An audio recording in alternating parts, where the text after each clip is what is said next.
Now that version 3.4 has been out for a while, it's the perfect time to start looking ahead at the resonators arriving in version 3.5. Both featured characters are expected to bring a lot of value, but it is safe to say that XUANLING is the one generating the most excitement. After all, she's the long-awaited 5-star version of yangyang. Today we will be covering everything we know about her so far. We will go over her standout mechanics, potential abilities, team options, weapon choices, echo builds, overall value, and ultimately whether XUANLING is worth pulling. Before we begin, please hit the like and subscribe button. Now if you have done that, let's get this video started.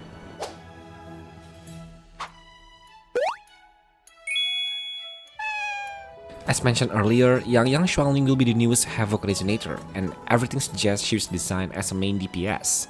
Between that and the fact that she's yangyang herself, expectations are naturally very high. I honestly would not be surprised if she ends up becoming the strongest Havoc DPS in the game. Without diving too deep into every detail, it also appears that XUANLING will revolve around the Havoc Bane mechanic. Similar to the other negative status focused character, she's expected to inflict Havoc Bane stacks on enemies, while having abilities that become stronger depending on how many stacks are present. Because of that, it's clear she will want enemies covered in as many Havoc Bane stacks as possible. Naturally, that means she will work best alongside teammates capable of applying Havoc Bane themselves. However, there's one important thing to remember.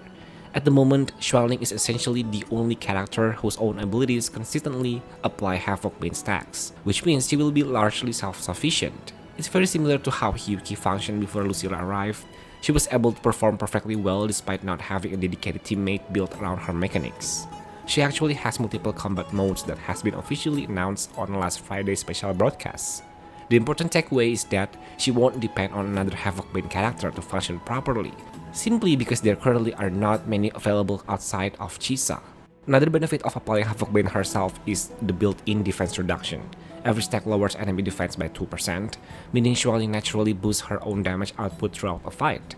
Pairing her with Chisa pushes that defense reduction even further, making the combination even stronger.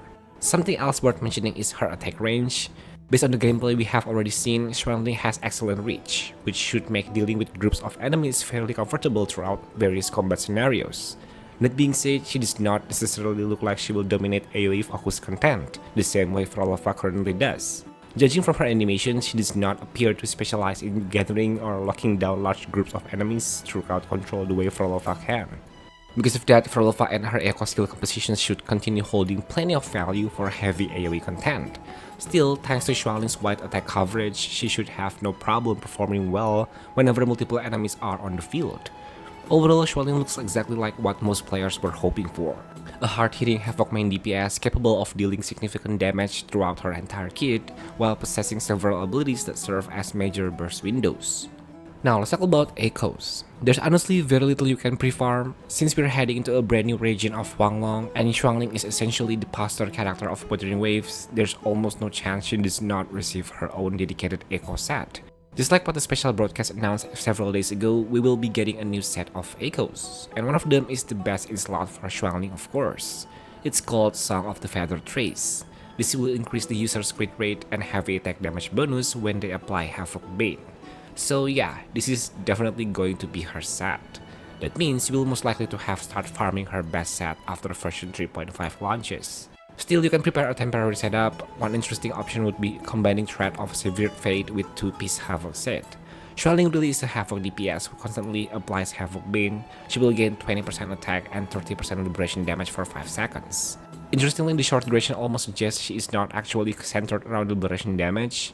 Otherwise, the set will arguably be too powerful. The downside is obviously the limited uptime, but with proper rotations, you should still be able to take advantage of those buffs.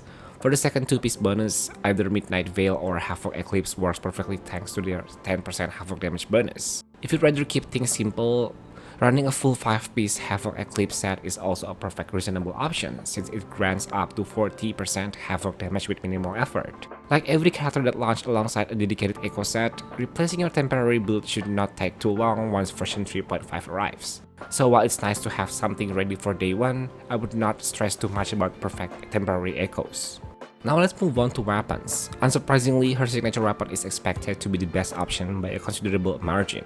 Since it's designed specifically for Havoc Bane main DPS, its passive will almost certainly revolve around that mechanic.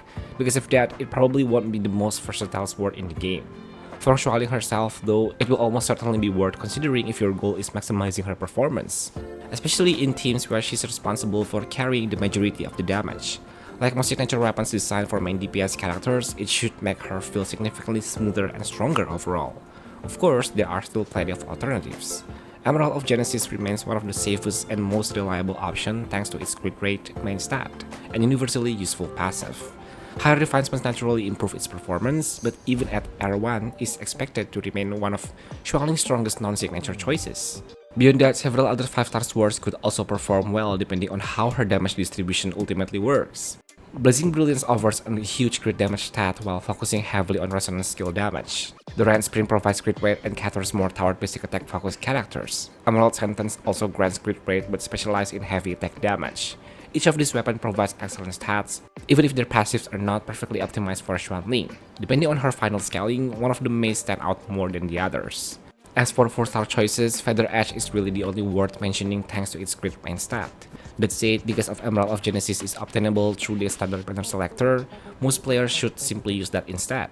4-star weapons should really only be considered if you somehow don't have access to Emerald of Genesis. So while there are definitely viable alternatives, if XUANLING becomes one of your primary DPS characters, her signature weapon will almost certainly be a worthwhile investment. Since she's built around a negative status mechanic, it's reasonable to assume she won't reach her absolute peak until a dedicated Havoc Bane sub DPS eventually arrives. Even so, she already appears capable of performing at extremely high level, with a variety of existing units. Speaking of teammates, if XUANLING truly ends up being a Havoc Bane focused main DPS, there are already several strong options available. The obvious standout right now is Chisa. She applies Havoc Bane herself while also increasing the maximum stack limit of negative status. For any character built around negative effects, that's incredibly valuable.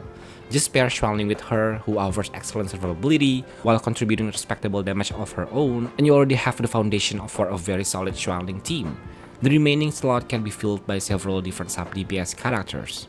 Lene immediately stands out as one of the strongest candidates because of how universally useful she is. If XUANLING ends up focusing on liberation damage, Lene's buff becomes even more valuable, but we know that XUANLING is not liberation focused, but instead heavy attacks. Lene still provides enough universal damage amplification to remain an excellent teammate. Of course, many players will likely already have Lene assigned to another team, but fortunately, there are several Havoc-oriented options. Currently, Frolova, Cantarella, and Rokia all provide 20% Havoc damage amplification through their outro skills, making each of them perfectly viable options. Out of the three, Frolova easily stands above the others.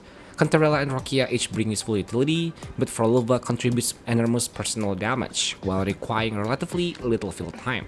That makes her excellent partner since XUANLING herself will likely spend quite a while on the field executing her full rotation. So even before her dedicated Havoc sub DPS eventually arrives, there are already multiple strong sub DPS choices available alongside Chisa. But we all know that besides Havoc Bane, XUANLING damage is considered heavy attack, right? So could be good alternative as well, since we want that heavy attack amplification from her outro. And the last one is the F2P team. That can include Mortavi or Rebecca as the heavy attack support and Verina that can provide team-wide damage amp and is very easy to run. But I think the difference between Rebecca and Mortavi using static mace is not that significant unless you happen to have her signature. This team could work, but XUANLING definitely loses a lot of damage here.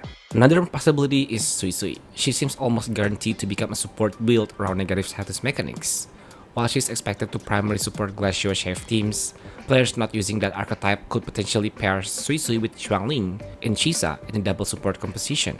As dedicated support, it's reasonable to expect multiple buffs that could significantly increase XUANLING's overall damage. Naturally, running two supports would place far more responsibility on XUANLING as the team's hyper carry, so you would want to make sure she's heavily invested before committing to that approach.